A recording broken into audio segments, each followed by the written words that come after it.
इस भाग में हम किसान साथियों को बताएंगे कि प्राकृतिक तरीका द्वारा खेती-बाड़ी क्यों करें। प्राकृतिक तरीके से खेती-बाड़ी करने से जो अनाज उत्पन्न होता है उस खाद्यान्न में विटामिन, खनिज व पोषक तत्व उच्च मात्रा में होते हैं। खाद्यान्न खाने में स्वादिष्ट होते हैं, इसलिए आवश्यक है कि प्राकृतिक तरीके से ही खेती की जाए। प्राकृतिक तरीके से की गई खेती के द्वारा जो फल, खाद्यान्न उत्पन्न होते हैं उसके उपयोग से व्यक्ति की रोग प्रतिरोधक क्षमता बढ़ती है एवं रोगों से मानव एवं पशु जीवन मुक्त रहते हैं।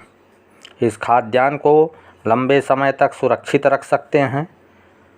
अनाज कोठियों में उत्पन्न हुए खाद्यान्न को भंडारित करने पर इसमें कीड़े मकोड़े जल्दी नहीं लगते हैं, जबकि रासायनिक खाद, हाइब्रिड के अनाज भंडारण कोठियों में रखने से जल्दी कीट व्याधियों का प्रकोप होता है। इसमें कम लागत में अधिक आय होती है। प्राकृतिक तरीके से खेती करने में व्यक्ति को बैंकों में, समितियों में कर्जदार नहीं बनना पड़ता है, लाइन नहीं लगाना पड़ता है। इसमें जो घर के अवशेष फसल के द्वारा जो प्राप्त होते हैं इनको गलाकर, सड़ाकर ही प्रयोग किया जाता है, इसलिए कम लागत में अधिक आय होती है। बाज़ार के लिए कम जोखिम और दूसरों पर निर्भरशील नहीं रहना पड़ता है। स्वयं घर एवं आसपास के बीज, पोषक तत्व और दवा की व्यवस्था कर सकते हैं।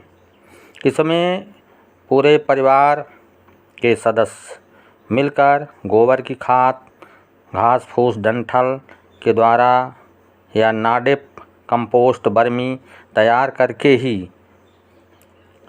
खेती में उत्पादन बढ़ा सकते हैं।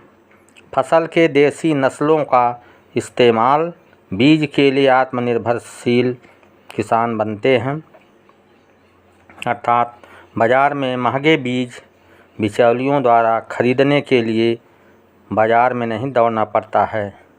स्वयं बीज का उत्पादन भी किसान अपने ही खेत में कर लेते हैं। सुरक्षित रूप से घर की महिला, काम लायक बच्चे भी जैविक खाद एवं दवा के तैयारी और प्रयोग में सहयोग दे सकते हैं। पर्यावरण, इंसान एवं अन्य जीव पर पार्श्व प्रभाव नहीं पड़ता है, अर्थात इस तरह प्राकृतिक रूप से तैयार किए गए खाद्यान्न के उपयोग से पार्श्व प्रभाव नहीं पड़ता, अर्थात उपयोग होने के कुछ दिन बाद इसका दुष्परिणाम नहीं मिलता है, जिसे कहते हैं ना कोई साइड इफ़ेक्ट होता है। इनके प्रयोग से मित्र कीट, केचुआ एवं अन्य जीव के सक्रिय भूमिका से मिट्टी की पोषक तत्व में बढ़ोतरी, रोग एवं कीट प्रबंधन में मदद मिलती है।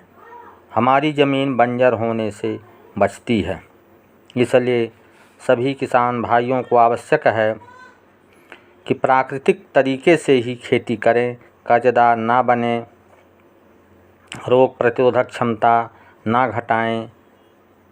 इसलिए हमारी सलाह है कि ऐसी खेती के बारे में ज्ञान प्राप्त करें और इस तरह के फल सब्जी तैयार करके स्वस्थ जीवन जिएं, अपनी भूमि की उर्वरा शक्ति को भी बचाएं।